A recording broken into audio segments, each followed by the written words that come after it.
You cannot convince me that racism isn't jealousy. You just cannot convince me. Racism is jealousy. I don't know why it's jealousy.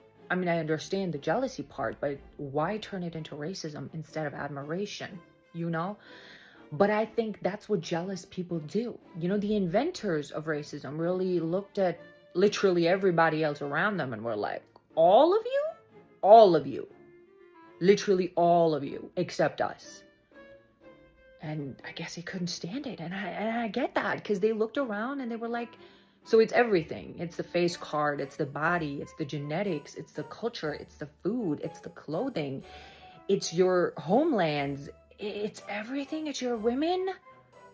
I'd be jealous too. I'm not gonna lie. I'd be jealous too. Most people don't like realize this, but all racism is just jealousy that has like mutilated so much that now it's like so evil. Like it's legit like the almost final evil form of jealousy. And I'm not talking about like the systemic racism, like the racism that's in the systems that, you know, keep like Black people down and keep them in like certain levels type of thing. I'm just talking about the type of racism that's like in people's brains and their opinions and the biases they held, things like that. They're jealous of the things that maybe like Black people are capable of, or the natural like bodies or faces that they're born with, or like, I don't know, maybe even like the influence that Black people have on things like entertainment and music and even sports and arts. Like just being jealous of like kind of the culture that the Black community holds. So yes, I was instantly infatuated and fascinated with Black people because I believe that they were God's favorite. God spent a little bit more time creating them and put a little bit more love into creating them. So yes, I believed they were the superior race, and going forward in life with that mentality, I just always loved Black people. I always wanted to be around them. I always just thought they were the coolest people. And I was fortunate enough to grow up in a fairly diverse area. So I had many Black friends. Most of my friends were Black or people of color. And I was very quickly exposed to Black music and Black talent. Something that my mom really instilled in me was that racist white people were jealous of Black people because they were so multifaceted and multi-talented. They could sing, they could dance, they can act, they could make a house a home, they can cook, they can clean. Like, there's literally nothing that Black people can't do. Family, what if I told you that racism wasn't just about hate, or rather isn't just about hate, but also about jealousy? Recently, even white folks have come out themselves, and have started admitting that the roots of racism go way deeper than just prejudice. It comes from envy of Black culture, of our resilience as Black people, our survival, and our Black excellence. Let's talk about it. Family, in this video, you'll get to understand why white folks, have racism towards Black people just because of the jealousy that they have of the excellence of Black people, even after being suppressed and oppressed. So fam, I want you to watch this video all the way to the end for you to be able to understand this fact. In a special way, I want to thank my subscribers who support me through buying me a coffee. I do not take your support for granted. If you wish to support me through that, the link is on the description down below. Let's watch this video, then we'll be right back. If I was white, I would be jealous too. I would want to go to the cookout too. I would want to play it too. Okay? I would be jealous of other people's culture because I have none. There's a lot of people in the comments of this video that I just posted, white people, a lot of white people in the comments who are like, this is a missing piece. Like, I needed to hear this. And like talking about their experience with lack of culture and how a lot of white American culture is centered around the church, around Christianity, because the Pilgrims were literally ostracized Christians who came to this land and stole it. And so Christianity is intertwined in whiteness and white American culture. And they are talking about, sorry, there's a white woman walking by my car. I had to lock the doors. But anyway, they are talking about how in some people's religion, it's literally against their religion to dance. They're not allowed to dance. You realize that is a That's systemic oppression. Like that's systemic. There's a reason, like in the Christian religion and in authentic Christianity or just religion and spirituality, there's nothing at all that should say you're not allowed to dance. You won't go to heaven if you dance. Like, I would be jealous too if I was so restricted and removed from my own culture, like many Black and brown people have been. Like it's almost ironic, but also very like non-othering to see that white people are feeling this too. Like this is exactly what I was talking about. Like the way that we feel, obviously it's very different because we were literally stripped. Like we were the ones being oppressed and put down by the oppressor. Like no one necessarily stripped white people away and took them and said, you have to be here. Like y'all brought yourselves here and did this to yourselves. And yeah, you're a willing participant in this if you're not actively trying to unlearn and connect to your own roots and like not oppress other people. But many white people who aren't even aware of this, like who aren't yet with us in this conversation, are suffering from lack of culture and lack of connectedness and lack of community in many of the same ways that we are. Not to say it's the same, not to compare struggles, but I just want to make it known that like this is something that affects all of us. Like if white people who haven't yet had this conversation, who are, because I'm not talking to the people who are extremists, because you can't change extreme, but the people who are still seeking for different but just don't know where to look, this culture, community, like try to identify your roots and respect other people's roots and come to different communities and cultures with respect and learn something from them. Most people don't like realize this, but all racism is just jealousy that has like mutilated so much that now it's like so evil. Like it's legit like the almost final evil form of jealousy. And I'm not talking about like the systemic racism, like the racism that's in the systems that, you know, keep like Black people down and keep them in like certain levels type of thing. I'm just talking about the type of racism that's like in people's brains and their opinions and the biases they held, things like that. They're jealous of the things that maybe like Black people are capable of, or the natural like bodies or faces that they're born with, or like, I don't know, maybe even like the influence that Black people have on things like entertainment and music and even sports and arts. Like just being jealous of like kind of the culture that the Black community holds. And mind you, jealousy is a very normal emotion. Jealousy is a normal human emotion to feel. But then when you don't clock your jealousy, when you can't accept your jealousy, you kind of hide it. And the more you try to hide something, the more it mutilates into something really, really evil. It's very similar to misogyny. It's very similar to hating women. Men, like, the thing is that a lot of people who are racist don't even realize they're racist. Like, they'll have like Black friends and stuff like that, you know what I mean? But you don't actually look at Black people as someone who is equal to you. But yeah, it's like very similar to women, because at the end of the day, a lot of men and women too, like who hate other women and don't even realize it, it's because they're jealous of them. They're jealous of the privileges like women have, and they're very different things. But then once you cross over women and also Black women, it just turns into like a whole different ballgame. You cannot convince me that racism isn't jealousy. You just cannot convince me. Racism is jealousy. I don't know why it's jealousy. I mean, I understand the jealousy part, but why turn it into racism instead of admiration, you know? But I think that's what jealous people do. You know, the inventors of racism really looked at literally everybody else around them and were like, all of you, literally all of you, except us. And I guess they couldn't stand it. And I get that, because they looked around and they were like, so it's everything. It's the face card, it's the body, it's the genetics, it's the culture, it's the food, it's the clothing, it's your homelands, it's everything, it's your women. I'd be jealous too. I'm not gonna lie. I'd be jealous too. I don't know if I'd be heinous like most of those people, but I'd be jealous too, you know? So yeah, racism is jealousy. Highest form of admiration, I guess. So yes, I was instantly infatuated and fascinated with Black people because I believe that they were God's favorite, God spent a little bit more time creating them and put a little bit more love into creating them. So yes, I believed they were the superior race, and going forward in life with that mentality, I just always loved Black people. I always wanted to be around them. I always just thought they were the coolest people. And I was fortunate enough to grow up in a fairly diverse area. So I had many Black friends. Most of my friends were Black or people of color. And I was very quickly exposed to Black music and Black talent.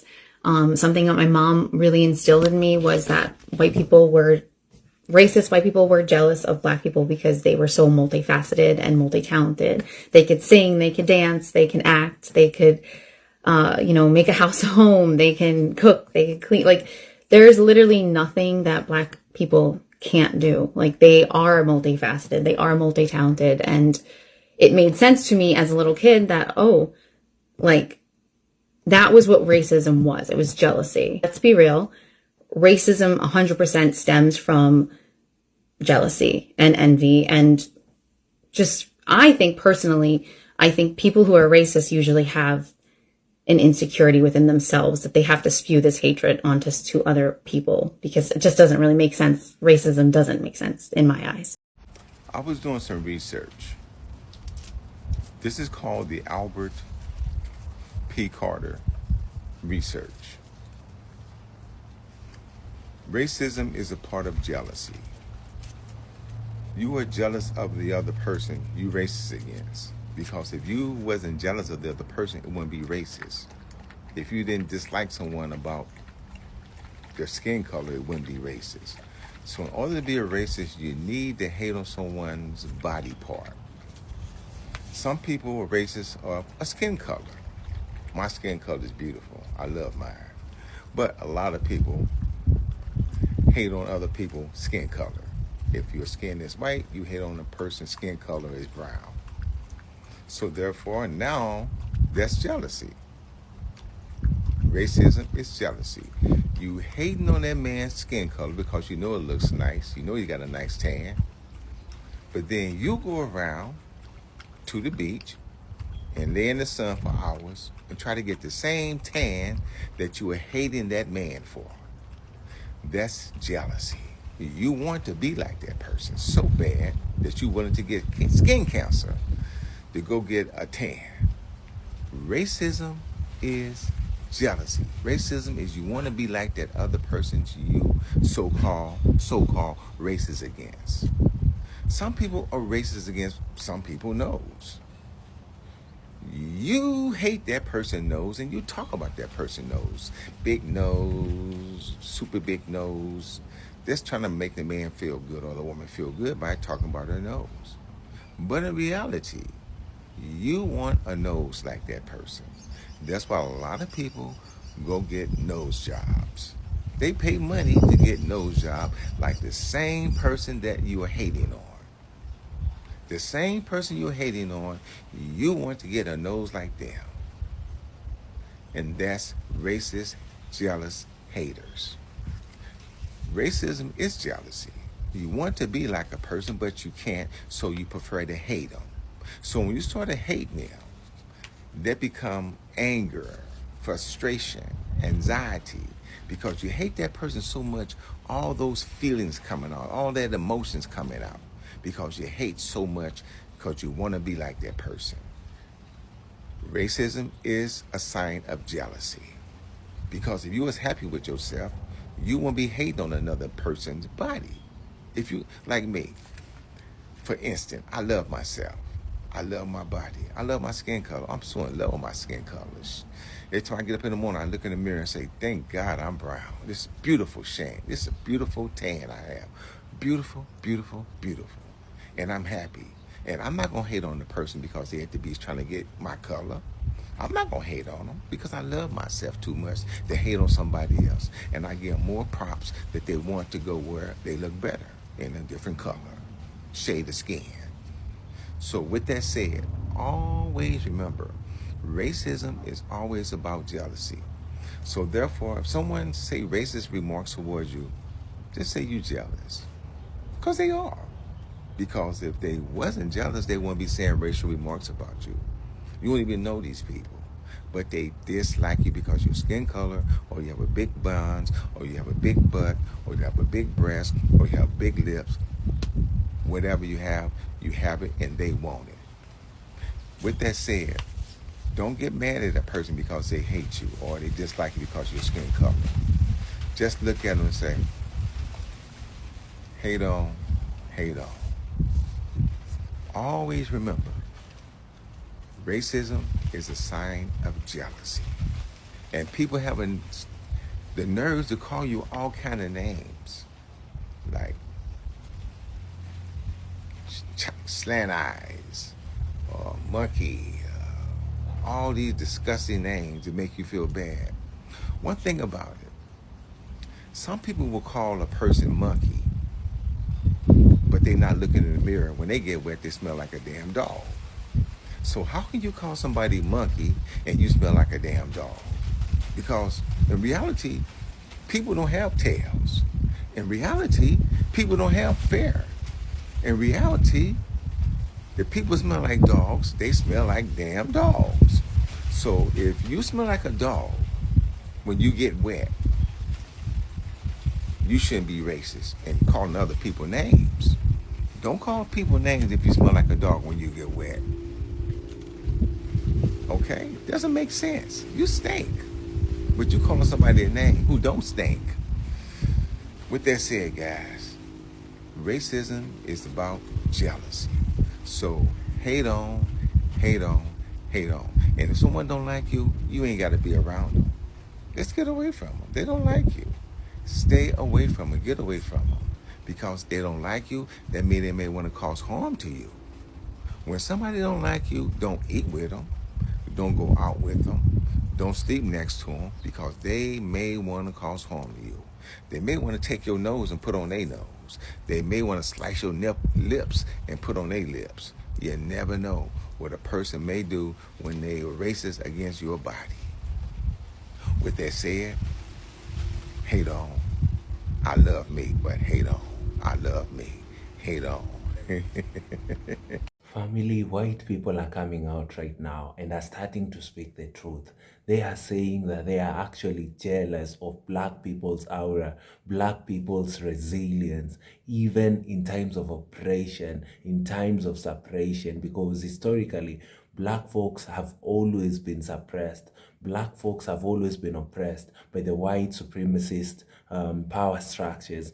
But family, it surprises a lot of white people that black folks are still put, they are still strong, they are still thriving. Black people are still pushing their excellence. And this is wowing many people. Many people are wowed and they're like, wow, how is this even possible? How are these people still thriving even in times where systems are working against them? When we look at the criminal justice system, black people are still being put, in a place of disadvantage. We're seeing more black people being murdered, in cold blood by police officers in America. When we look at education, they raised, tuition fees just to ensure that black people did not get access of this very same education. And you notice that still black people are pushing even when the economy is suppressing them.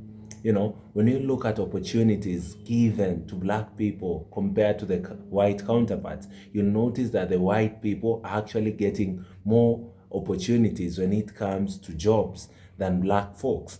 But still black people are being able to manage to pay for their bills even in this crazy economy right now in America.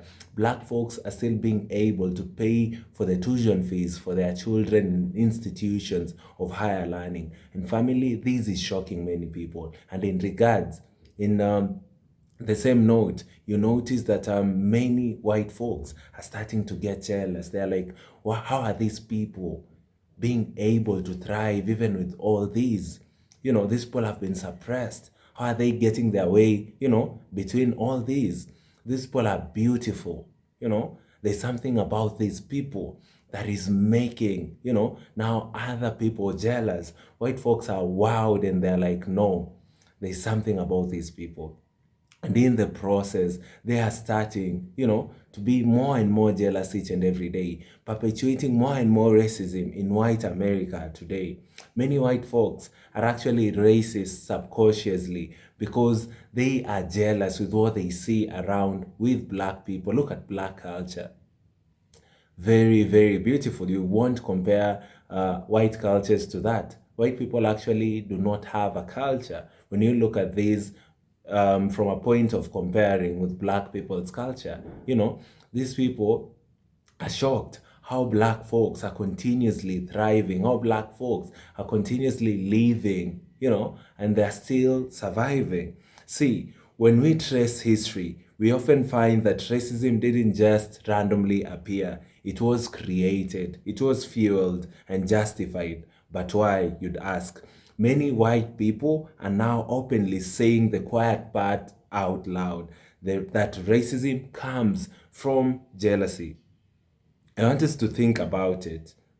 Black people survived slavery. I want you to see how powerful black folks are and why this jealousy stems from black history, the real black history in America.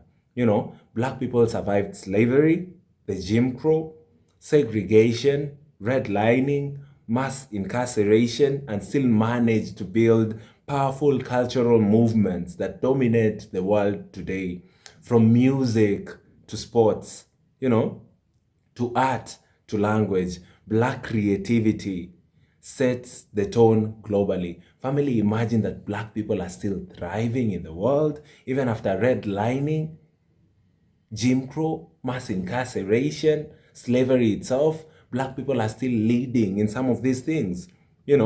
Music. Look at black music, the authentic music that everyone loves. Why won't you be jealous? Even after these people pass through whatever they've been through historically, they're still outside here and thriving. That is so special. That is rare. The aura is making a lot of white folks just jealous. Look at how black people are still thriving in music. Look at sports. Think of marathon. Most of the times, even the 100 meters and steeplechase races, you notice that most people who actually win these races are black people. The very same people who are suppressed. This makes people boil with jealousy inside of them. Because how these same people come out here and thrive, how these same people come out here and lead us. Look at art, even to language. Black creativity sets the tone globally. That kind of resilience breeds admiration, but when admiration turns toxic, it becomes jealousy, and jealousy leads to oppression. Family, that is exactly what is happening right now. People admire black folks. They admire the resilience that comes with blackness. But family, if this resilience that we have as black people, and the admiration that white folks have, if this admiration, continues each and every day, sometimes it turns toxic. This toxicity leads to now people pushing racist ideologies to try and put black people down again, even after they have thrived time and again and have gone back to the top where they belong. Even historically, enslavers were jealous of black strength. Imagine you're enslaving somebody. Then at the same time, you're giving them a lot of tasks. Then you wonder, how are these people able, to do all these tasks that we are pushing them to do? We cannot get an opportunity to whoop them, to beat them, because we told them to do certain tasks in 2 hours. They've done it in an hour. These people have a lot of strength. Jealousy starts boiling. That's how the enslavers, the plantation owners were feeling in the time. They were jealous of the black strength, the black intelligence, and community bonds. That's why laws were made to keep black folks from reading, from owning land, from voting. Family, imagine during the times of slavery, they're already jealous. They're already jealous of black intelligence, and the only way they saw that they would thrive in the time was by ensuring that black people were not given education. Black people were stopped from reading, from owning land, and from voting, because there was fear. And fear at its core is jealousy of what another group is capable of. Today, you will see it from hairstyles to fashion to music. Family, the best hairstyles, man, come from this hard hair. You know, the hair that looks like mine. The best hairstyles come from this hair. Very, very hard. When we look at music, we're thriving so well, to even language. Black culture is constantly copied, while black people are punished for the same things others imitate. White people admitting this jealousy proves that racism isn't just about superiority, it's about insecurity. And family, this video has just explained that. It's not about superiority, it's about insecurity. And many white folks today are insecure of blacks' progress. They are jealous of black people thriving, even when systems are made to suppress them. Family, thank you so much for tuning to watch this episode. I do not take your support for granted, fam. Kindly, in a special way, I'd ask that you all like the video so that it can be recommended to other YouTube users. I'd also request that you comment and let me know in the comment section down below what you think about this episode. Finally, as we close up, in a special way, I'd also request that you do consider subscribing to the channel. We are currently on the road to 50,000 subscribers, and guys, we can never achieve this milestone if you all don't support us. Thank you so much, and see you all in our next episode. Goodbye for now.